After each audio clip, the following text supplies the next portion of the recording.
All right, guys, we're gonna get started with this process. I've got some back straps that we're gonna stuff.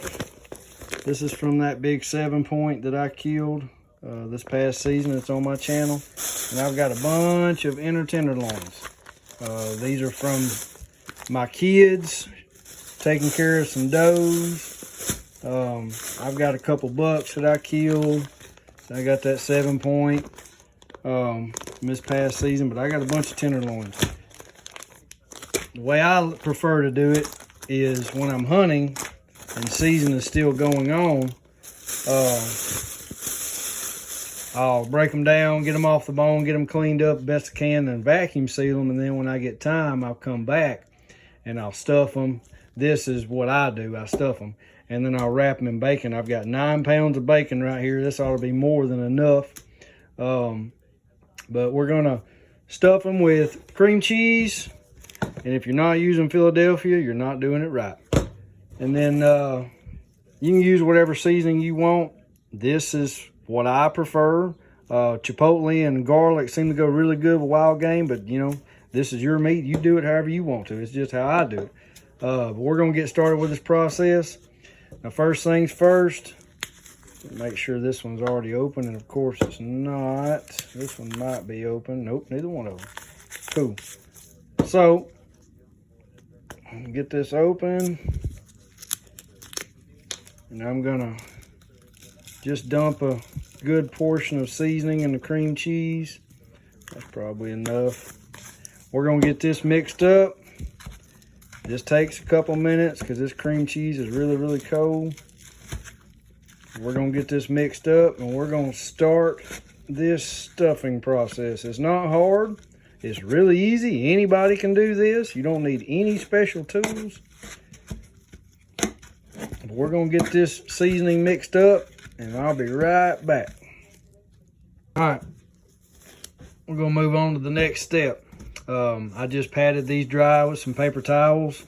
The bacon will stick a little bit better if the tenderloin is pretty dry. This isn't a must, but I've done this for so many years where it definitely does help. I've learned. So, let me get that out of the way. Lay these down on the table. So when you go to cut these, just make sure they're cleaned up, and they should. They're as clean as they're gonna get. I'm gonna make a small cut about 1 inch or 2 off the very end, and I'm just gonna very lightly cut all the way down to about the other end where it's about 2 inches on the side. Now I'm gonna slowly take my fingers and I'm just gonna open it up as much as I can. Like I said, there's more than one way to skin a cat. This is just how I do it, and I've done it for a long time. All right, so make sure you don't cut through the end. Take your finger, and you can feel on the other side that you're pretty close. I can go a little bit further on this side. I can feel it. You can tell how much meat's still left on the other side, so I'm pretty close right there. I can even cut a little bit more right there. All right, so you just open it up. All right, now, when you get to this part, lay it on the table and then cut it again this ways. Don't cut through the other side, because cream cheese will go everywhere when you start to grill this or cook this. The bacon's going to hold a lot of it in, but it's going to do everything it can to get out if you cut through the back side of it. So again, take your finger and just kind of take your time. It's not a rush. Now what that's done is that's allowed it to open up. You see I actually cut through a little bit of the back side right there. That's okay. I can fix that. It's not a big deal. But you see how open it is now. All right. So we're going to take our cream cheese, or you can use vegetables. You can use cheese. You can use mushrooms. You know, the possibilities are absolutely endless with this, what you want to put in it. This is just what I like because my kids like it and everybody seems to like it. The chipotle and the garlic goes really good. It's not too spicy. So I'm just gonna lay it in here, and then I'm gonna start to fold it up like so. And we'll start to close it up, and you can take your fingers and just kind of mash it down in there. And if you want more, by all means, get more. Like I said, we got 4 blocks of cream cheese, so we should be able to do a majority of this. All right, and then you start to close it up. All right.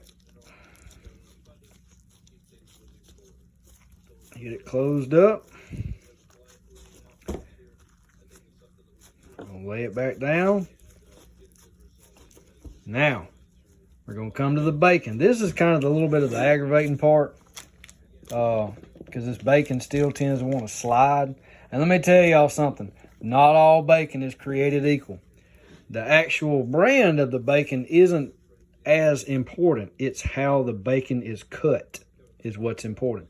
And y'all know, if y'all deal with any bacon, y'all know you can get scraggly pieces and pieces that are just all butchered up. Nice, clean cuts of bacon goes a long ways with doing this. So if you go to pick and choose the bacon packs you're looking at, don't focus so much on what brand it is. I try to get the cheapest brand I can get, but I pay attention to what the bacon looks like inside the package. Now you can look at the package and you can tell how clean cut it is when it's still inside the package. That goes a long ways when you're trying to wrap and stuff stuff. So we're going to take our bacon and we're just going to wrap it the best that we can and try to keep it as tight as you can. And when you really start getting to this cheese, try to get it as tight as you can. That way you will hold it together. You can even take it and stretch it just a little bit to make it a little bit longer.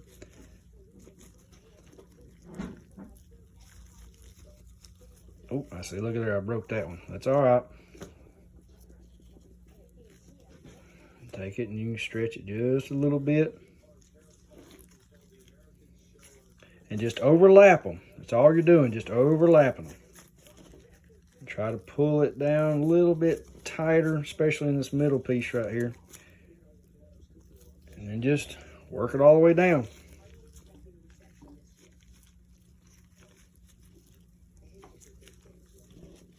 Now you see how much it's growing just by adding bacon. Let me tell y'all something.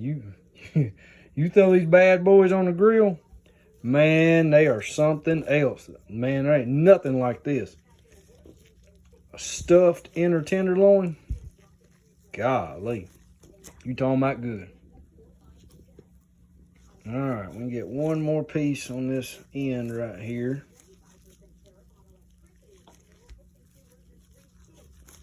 All right, now we got that done. Let me take my gloves off. I don't want to touch this. So, you can get you some butcher's twine. This is cotton twine. You can get this a lot of places. Amazon, Academy, Bass Pro. This stuff is your best friend because it doesn't burn when it's on the grill. If you really hold it over direct flame, it will burn. But I've had tremendous success with this old cotton butcher's twine over the years. A roll of this is about 10 bucks, maybe 12 now with inflation. But it will last you years. I've got a roll right over here that I haven't even gone through yet, and I probably had it 3 or 4 years. So this stuff really works good. It's your best friend. So you're going to take, let me get another glove. Oh, pardon the vibration of the phone. I'm trying to do this and keep everything steady. All right, we're going to get some twine. I've done kind of pre-cut these, right? So we're going to, just every inch or two, tie you a little knot. Don't kill it. Just get it down on there good enough to where the bacon's not going to slide off. Make you another knot and just go all the way down. Go every inch or two. I usually go about every 1.5 inches, 2 inches. Just kind of cinch it down. Now that's going to close the rest of that tenderloin up and it'll hold that bacon on there.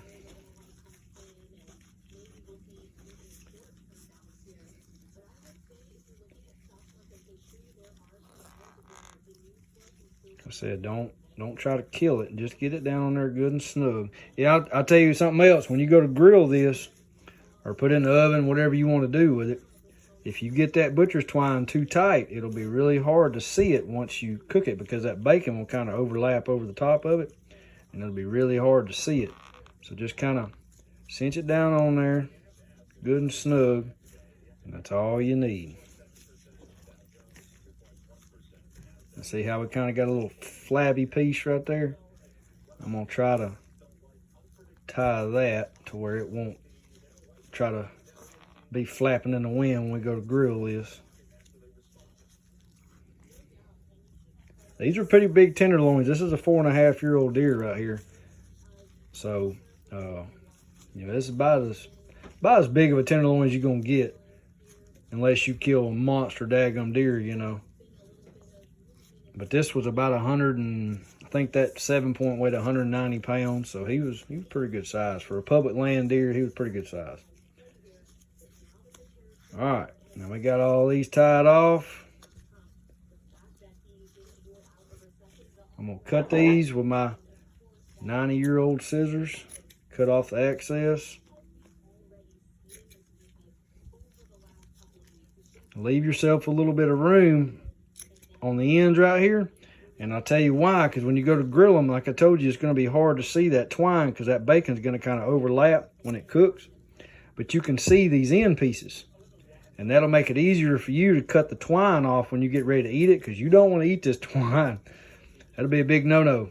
When it's grilled and everything's all going good and you try to eat it, you can swallow this twine if you're not careful. So make sure you take this stuff off when you go to eat it. All right, so the next process, we're going to put it right here. Let me get this twine out the way. Let's see. Get this seasoning, the same seasoning I use for the cream cheese, but again, you can use whatever you want. I'm just going to douse it real good. I can roll it.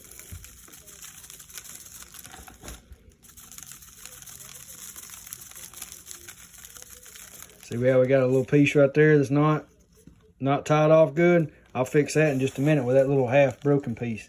And we even got a piece of bacon right here that's kind of cliff hanging. We can fix that with some more twine. No big deal. Just season it up real good. And then when you go to make your next tenderloin, to save you some of the seasoning, just roll it around and you can kind of pick up a good chunk of that seasoning. And that's pretty much that. We'll take a little bit of twine and a piece of this broke bacon and kind of throw over it like that. And we'll tie off. Bing, bang, boom, we're done.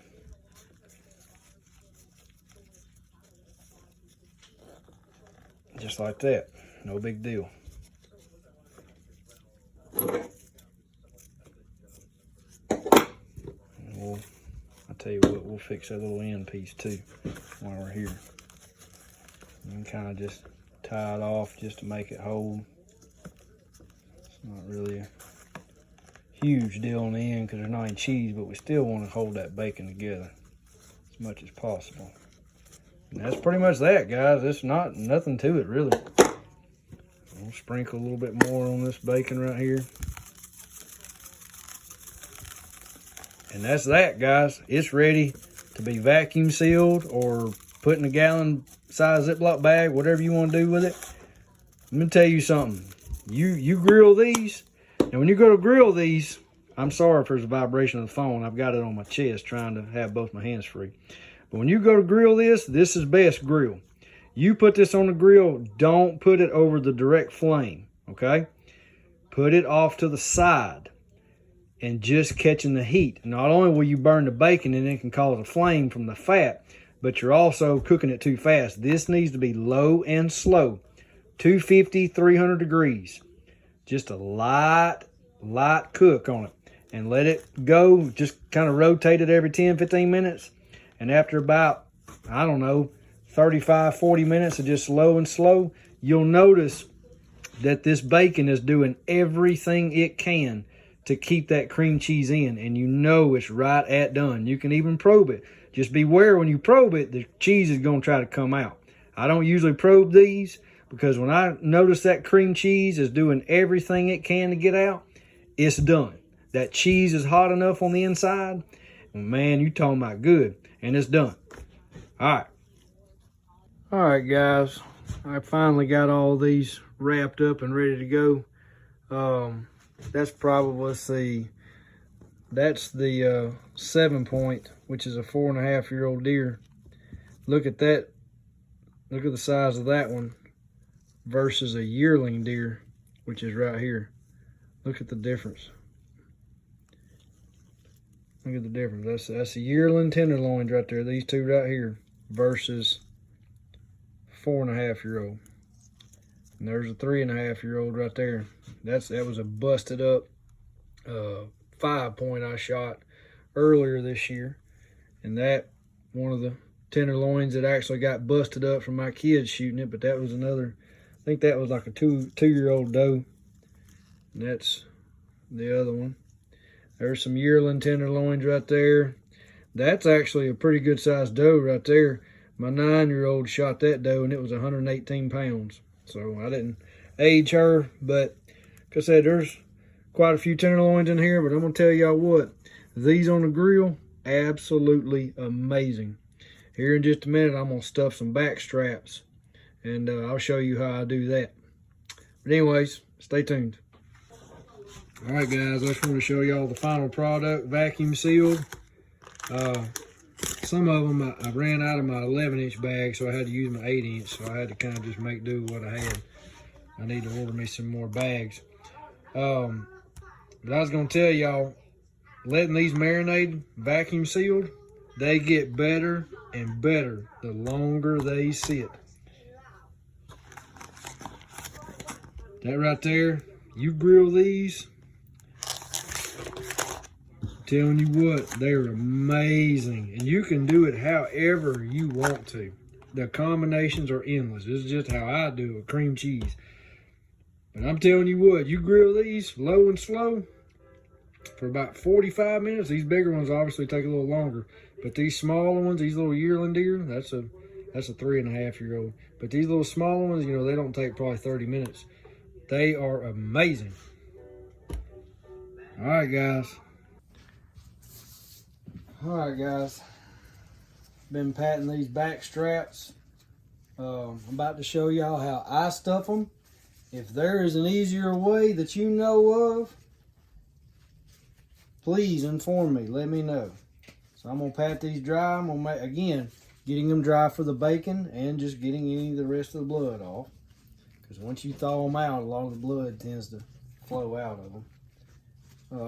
And here's a good time to trim up any more trimmings. We'll do that in just a second. And then we're gonna start the process of stuffing them. All right, so I'm gonna trim these up real quick. Get any junk that's still on them off. These back straps are a little bit tougher than your inner tenderloins. They're not just a little, they're quite a bit tougher, but they're very much still tender, you know. Just get any of the rest of this silver skin off.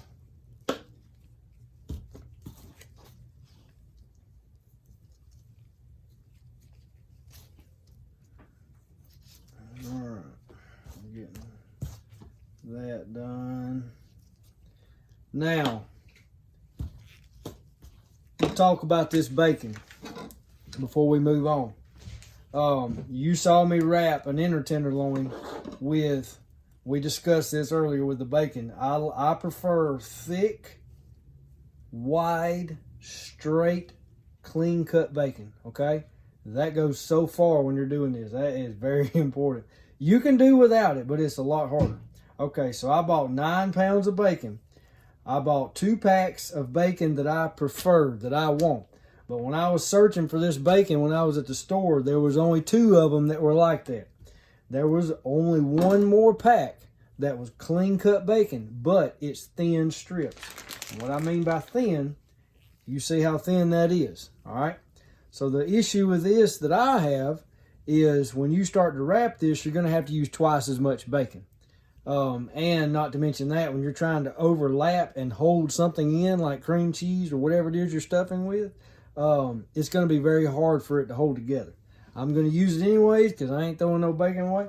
So anyways, let's get down to it. Now, this, you don't have to do this, but it will make it more tender. You see how it's already pretty tender now.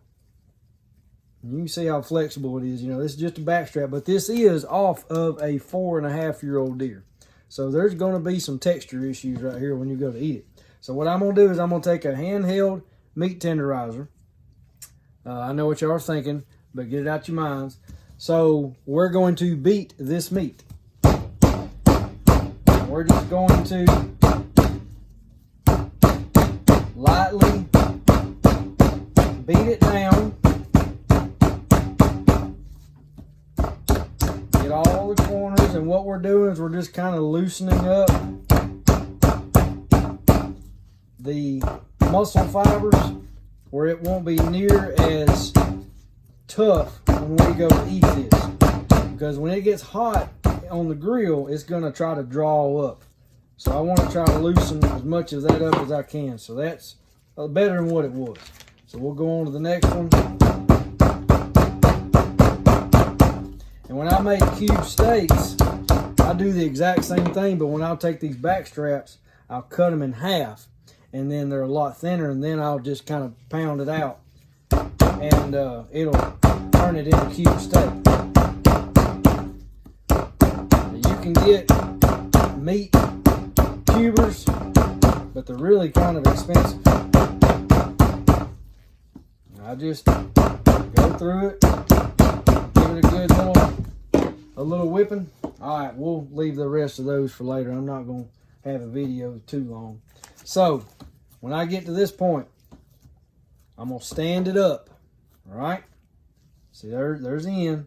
I'm going to stand it up, and I'm just going to cut a little pocket. I'm going to go down as far as I can to where I think about the bottom is, and then I'm going to go straight across. All right, now when you get to this part, you can even take your finger. This is what I usually do. That way you know how far you can go, because you can feel it, right? You can feel your finger on the inside. And just kind of open it up. You can tear the muscle fibers and just open it up a little bit. You want to try to leave this hole small, but you want to try to open up the inside as much as you can. That way there's only so much room where that cheese can come out, or again, whatever you're stuffing it with, jalapenos or whatever, you know. It's just what I do. All right. Get my cream cheese. And I'm just going to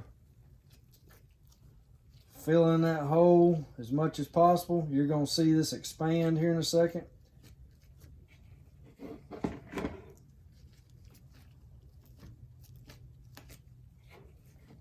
Now these will hold quite a bit of cheese to be as little as they are.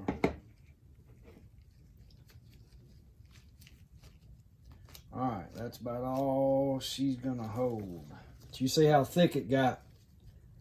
So we're gonna take it and just kind of mash it a little bit and kind of bring it back to where it was. Get me a paper towel and kind of wipe these rubber gloves off a little bit.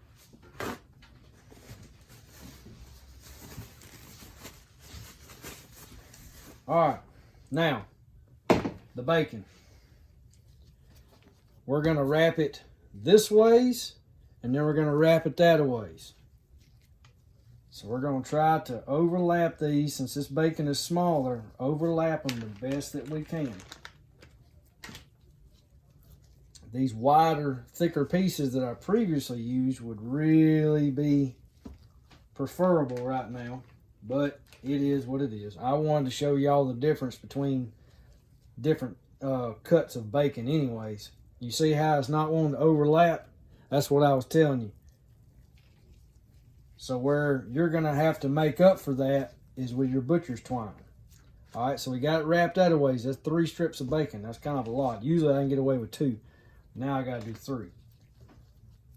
So we're going to take it and wrap it this a ways.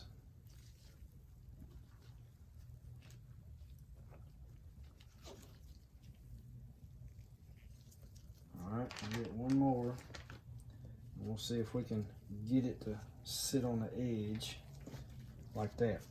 Now, when I go to tie these off with butcher's twine, these have got to be longer pieces. I'm going to, let's see, the opening is here. So let's come this a ways.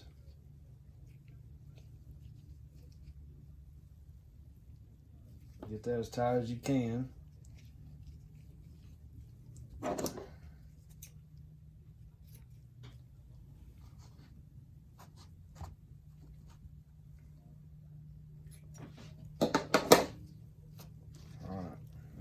Try to finesse this bacon and tie it off just right. Now again, if I had a better cut of bacon, this wouldn't be no problem at all. I'd just bing, bang, boom, I'd tie it off and be done.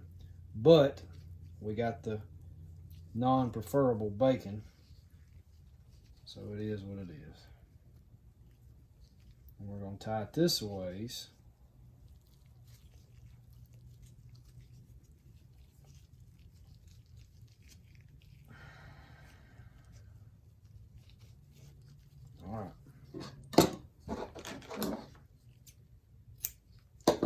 Alright, now you may have to finagle a little bit. See, we got a little end piece right there. So what we'll probably do is just get one more and tie it around that way. Now again, this looks all junked up, but it's because of the bacon. It's not because of anything that you would be doing if you had good quality strips of bacon. Now these are going to take longer when you go to grill these, since they're so, I mean, it's the size of a baseball. You see it, you know. These, when you put these on the grill, you are going to, again, low and slow. Put it off direct heat. Cook it slow. Now it's going to take at least, I would say, at least an hour. Maybe an hour, 15, 20 minutes. But just low and slow. And when it's, again, doing everything it can for that cheese to come out, you can actually, I would prefer you probe this because it's so much thicker, but you can probe it from the side where, you know, maybe through a piece of bacon where the, you know, maybe the cheese won't come out as much, but you'll have to be more careful about making sure this is done. Them tenderloins are not near as thick as these. But that's pretty much it, guys. Again, high quality bacon, flat, thick, clean cut bacon makes a world of difference. All right. All right, guys. We're going to put some of these tenderloins on here. Put them off to the side, off of any direct flame. These are some little tenderloins from a yearling doe for my kids. These aren't going to take as long, but what I'm going to do is I'm just going to sprinkle a little bit more of that seasoning on there. That's that. Just roll them about every 5-10 minutes. Just roll them around, you know, just keep them off the direct heat, off the direct flame, I mean. And when that cheese is doing everything it can to get out, they're done. Probably 30 minutes with these. All right. Now, you see how the cream cheese is doing everything it can to come out? It is right at about done. I'm gonna give it about 1 or 2 more minutes, but don't that look amazing? This one probably needs a couple more minutes. It's just a hair bit bigger, but look at that. Man, ain't that something? You can just look at it and tell it tastes good. All right. All right, guys, the final product. I tell you, when you go to get this butcher's twine off, you can use a knife, you can use a pair of scissors. Sometimes a knife actually works better, but you just want to make sure you cut that off and unwrap it. All right, so you get it out of the way and go all the way down. Get all of them off. All right, I'm gonna cut into this to show y'all what it looks like on the inside. Look at that cream cheese trying to come out right there. Look at that. Man, I'm telling you, it don't get much better than that. Look at that cream cheese in there. Man. Awesome. Amazing. I'm telling y'all, this stuff is so daggum good. But all right, guys, there you have it. Stuffed tenderloins.